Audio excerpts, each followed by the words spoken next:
नमस्कार दोस्तों, स्वागत है आपका आज के मुख्य समाचारों की वीडियो में। जी हां दोस्तों, यहां पर आपको देखने को मिलेगी सुबह से लेकर शाम तक की सारी के सारी बड़ी खबरें मुख्य समाचार ब्रेकिंग न्यूज अपडेट के रूप में।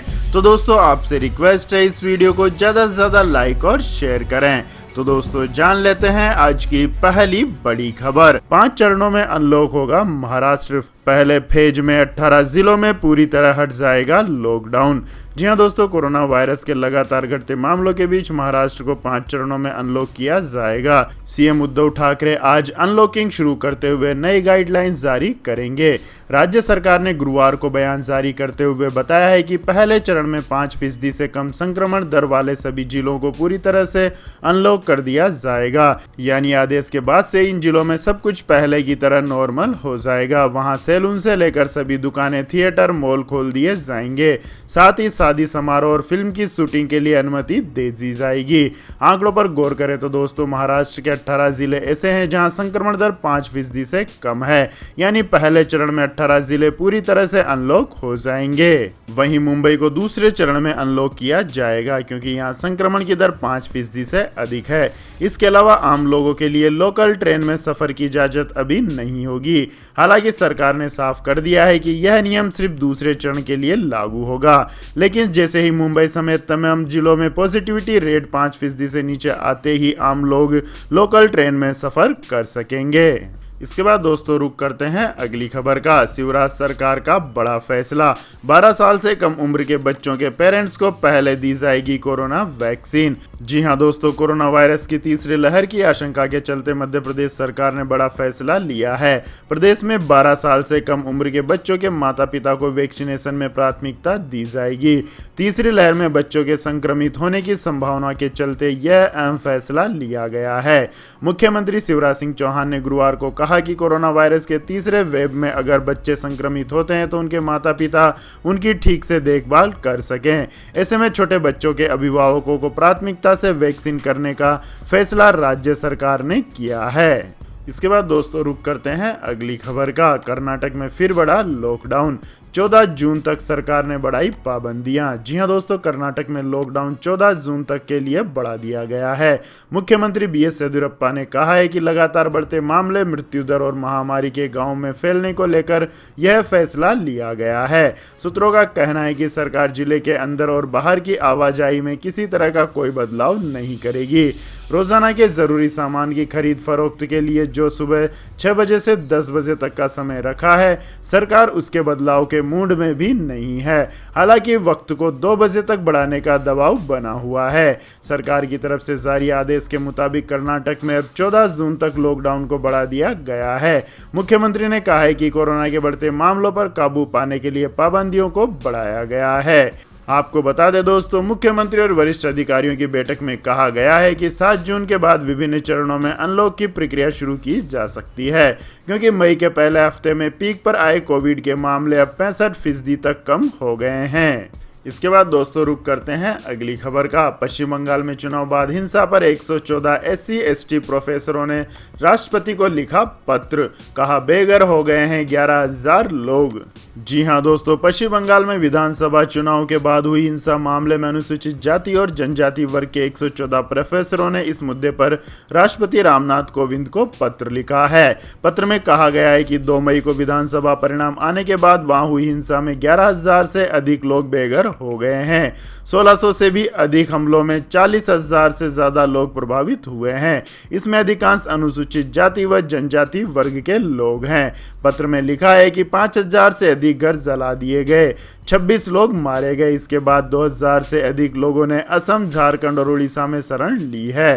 तृणमूल कांग्रेस के कार्यकर्ताओं ने पुलिस के साथ मिलकर अनुसूचित जाति व जनजाति के लोगों पर अत्याचार किया है।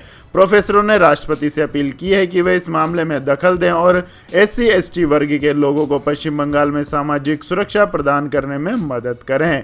उन्होंने पत्र में लिखा है कि पीड़ितों को अपना घर दोबारा बनाने, जीवन पटरी पर लाने और अनाथ बच्चों की मदद की भी आवश्यकता है। उनके लिए मेडिकल और अन्य सुविधा मुहैया कराई जाए, साथ ही उनकी सुरक्षा की व्यवस्था हो। Centre for social development CSD के बैनर के तहत यह पत्र लिखा गया। इसके बाद दोस्तों रुक करते हैं अगली खबर का। वैक्सीन लेने वालों को फ्री बिरयानी और ढेरों गिफ्ट, गांव में बढ़ गई वैक्सीनेशन की रफ्तार। जी हां दोस्तों, कोरोना टीकाकरण अभियान में सभी वर्गों के लोग बढ़ चढ़कर शामिल हों, इसके लिए तरह तरह के नुस्खे अपनाए जा रहे हैं। चेन्नई में मछुआरों के एक गाँव में टीकाकरण के लिए लोगों को प्रोत्साहित करने के लिए बिरयानी और मुफ्त में उपचार देने की लक्की ड्रॉ स्कीम शुरू की गई है। एनजीओ का कहना है कि उनकी यह स्कीम काम कर रही है। गांव में वैक्सीन लगवाने की संख्या में वृद्धि हुई है। मछुआरा गांव कोवलम की आबादी 14,300 है, जिसमें से 6,400 लोग 18 साल से अधिक उम्र के हैं। एसडीएस फाउंडेशन चलाने वाले सुंदर के अनुसार वहां 2 महीने में केवल 58 लोगों को ही टीका लगाया जा सका। ऐसे में फाउंडेशन के साथ समुदाय के जागरूक लोग एक साथ आए और वैक्सीन के प्रति हिचकिचाहट को दूर करने की योजना तैयार की। आपको बता दें दोस्तों, SN Ramdas foundation, STS foundation और चिराग ट्रस्ट के स्वयंसेवकों ने एक साथ आकर वैक्सीन डोज लेने पर मुफ्त भोजन का ऑफर कर लोगों को आकर्षित करने का फैसला किया। एसटीएस फाउंडेशन के ट्रस्टी सुंदर ने कहा कि पिछले 3 दिनों में हमने 345 लोगों का टीकाकरण किया है और लकी ड्रॉ की योजना ने बहुत से लोगों को आकर्षित किया है। वे बिरयानी और लकी ड्रॉ के लिए वैक्सीन लेने के लिए आगे आ रहे हैं। इसे और अधिक लुभावना बनाने के लिए टीम ने एक वीकली लकी ड्रॉ बनाया है, जिसमें मुफ्त उपहार के तौर पर मिक्सी ग्राइंडर और सोने के सिक्के देने का फैसला लिया गया है। एक बम्पर ड्रॉ भी है जहां विजेताओं के लिए रेफ्रिजरेटर, वॉशिंग मशीन और यहां तक कि एक स्कूटी भी इनाम में देने का प्लान है। इसके बाद दोस्तों जान लेते हैं अगली बड़ी खबर। कोविड से मरने वाले कर्मचारियों के परिवारों को 5 साल तक सैलरी देगी रिलायंस। ऑफ रोल कर्मचारी के नामित को मिलेंगे 10 लाख रुपए। जी हां दोस्तों, कोविड-19 महामारी के बीच रिलायंस इंडस्ट्रीज ने घोषणा की है कि वह कोरोना संक्रमण की वजह से जान गंवाने वाले अपने कर्मचारियों के परिवार को वित्तीय सहायता उपलब्ध कराएगी। मृत कर्मचारी के परिवार को अगले 5 साल तक वेतन मिलता रहेगा। ये वेतन कर्मचारी के आखिरी सैलरी के बराबर होगा। इसके अलावा रिलायंस इंडस्ट्रीज ने यह भी घोषणा की है कि वह कोरोना वायरस से मरने वाले कर्मचारियों के बच्चों को ग्रेजुएशन तक की पढ़ाई के लिए सहायता करेगी। रिलायंस इंडस्ट्रीज ने एक बयान में कहा कि Reliance family support and welfare scheme के तहत भारत के किसी भी संस्थान में स्नातक की डिग्री तक कर्मचारियों के सभी बच्चों की ट्यूशन फीस, हॉस्टल, आवास और किताबों को पूरी तरह से खर्च देगा। कंपनी मृत कर्मचारियों के पत्नी या पति, माता पिता और बच्चों के अस्पताल में भर्ती होने पर इंश्योरेंस प्रीमियम का 100% भुगतान भी वहन करेगी। इसके साथ ही दोस्तों रिलायंस ने कहा कि वह ऑफ रोल कर्मचारियों के लिए भी पारिवारिक मदद और वेलफेयर प्रोग्राम करेगी। रिलायंस फाउंडेशन की चेयरमैन नीता अंबानी ने कहा है कि कंपनी कोविड-19 से मरने वाले अपने ऑफ रोल कर्मचारियों के नामितों को 10 लाख रुपए का एक मुफ्त भुगतान करेंगी।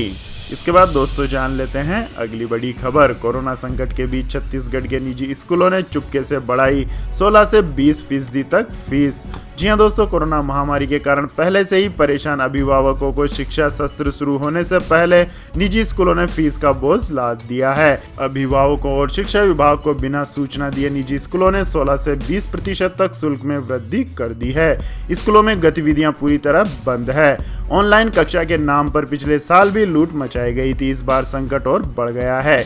दूसरी लहर ने कई परिवारों को खासा प्रभावित किया। इसके बाद भी स्कूल प्रबंधन गुपचुप तरीके से शुल्क वृद्धि कर अभिभावकों पर दबाव बना रहे हैं। इसके बाद दोस्तों जान लेते हैं अगली खबर। केंद्र सरकार का राज्यों को निर्देश, एनएफएसए के तहत कमजोर वर्गों को दे कवरेज। जी हां दोस्तों, केंद्र सरकार ने सभी राज्यों और केंद्र शासित प्रदेशों से आर्थिक रूप से कमजोर वर्गों के लिए एक विशेष अभियान शुरू करने के लिए एडवाइजरी जारी की है।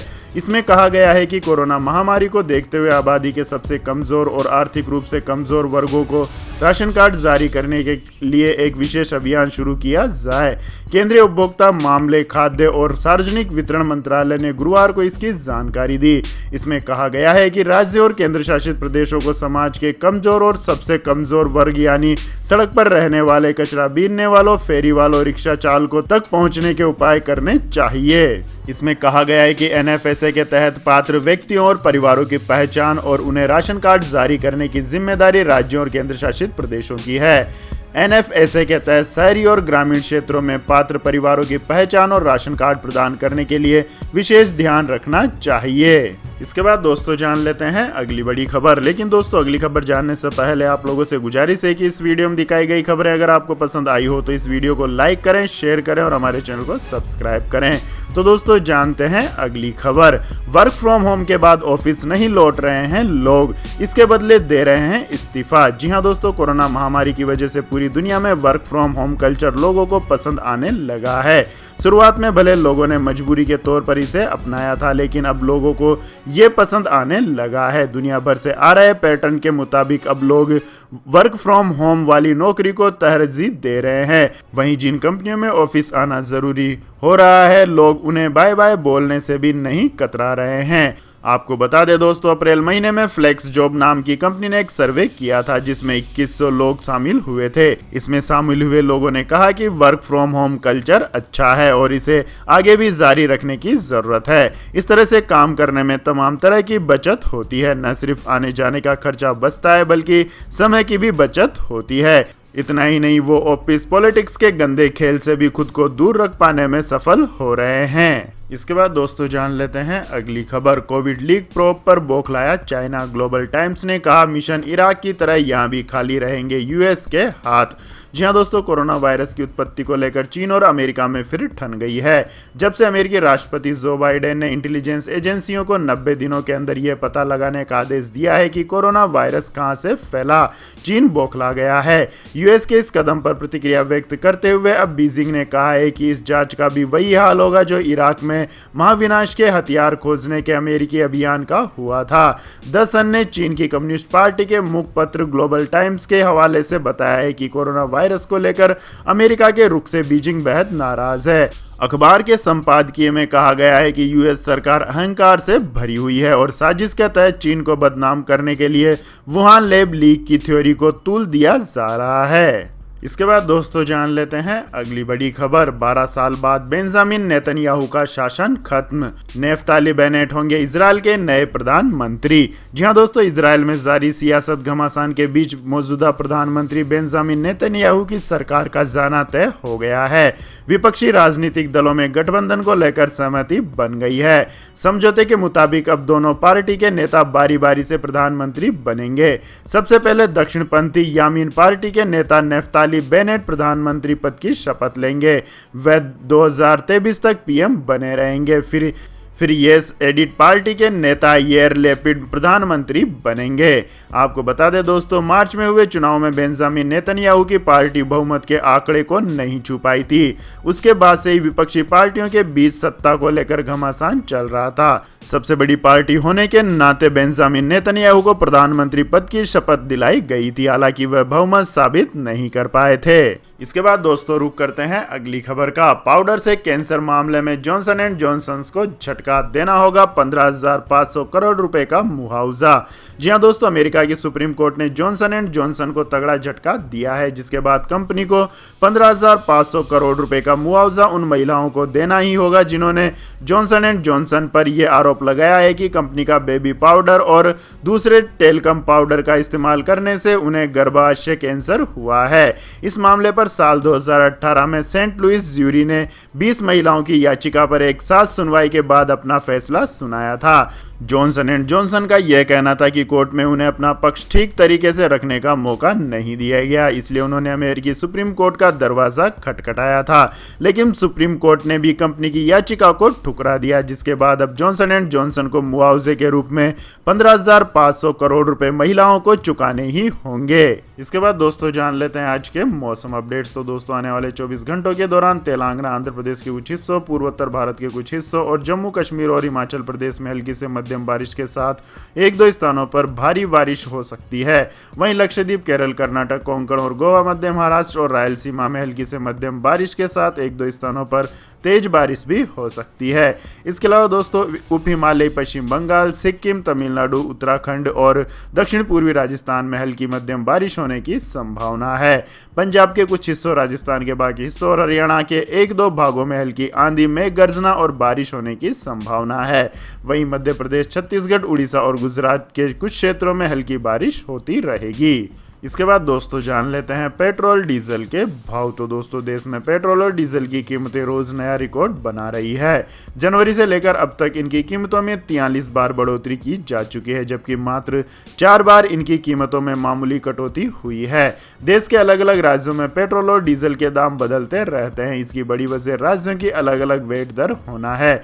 कई मामलों में किसी विशेष शहर से तेल डिपो की दूरी और माल भाड़ा भी इसके दाम तय करने में एक फैक्टर होता है। अभी देश के 135 शहरों में पेट्रोल की कीमत 100 रुपए प्रति लीटर के पार जा चुकी है। इसमें अधिकतर शहर राजस्थान, महाराष्ट्र और मध्य प्रदेश के हैं। देश में सबसे महंगा पेट्रोल राजस्थान के श्रीगंगानगर में मिल रहा है, जहां से सबसे पास का तेल डिपो करीब 450 किलोमीटर दूर है। यहां पेट्रोल की कीमत 106 रुपए प्रति लीटर तक को छू चुकी है। आपको बता दें दोस्तों, जनवरी 2021 की शुरुआत से अब तक पेट्रोल की कीमतों में 10 रुपए 78 पैसे प्रति लीटर की बढ़ोतरी हो चुकी है, जबकि डीजल की कीमत में 11 रुपए 51 पैसे प्रति लीटर की बढ़ोतरी हो चुकी है। इसके बाद दोस्तों रुक करते हैं आज के सोने और चांदी के भाव का। तो दोस्तों राष्ट्रीय राजधानी में सोने एवं चांदी की कीमतों में आज गिरावट देखने को मिली। HDFC सिक्योरिटीज के अनुसार राष्ट्रीय राजधानी में सोने के दाम में 339 रुपए प्रति 10 ग्राम की गिरावट देखने को मिली। इससे दिल्ली में सोने का भाव 48,530 रुपए प्रति 10 ग्राम पर रह गया है। HDFC सिक्योरिटीज ने बताया है कि इससे पिछले सत्र में सोने का भाव 48,869 रुपए प्रति 10 ग्राम पर था। एक्सपर्ट्स ने बताया कि वैश्विक बाजार में सोने एवं चांदी के दाम में गिरावट का असर भारतीय सराफा बाजार में भी देखने को मिला है। वहीं बात करें दोस्तों चांदी की, तो चांदी की कीमत में प्रति किलोग्राम 475 रुपए की टूट देखने को मिली है।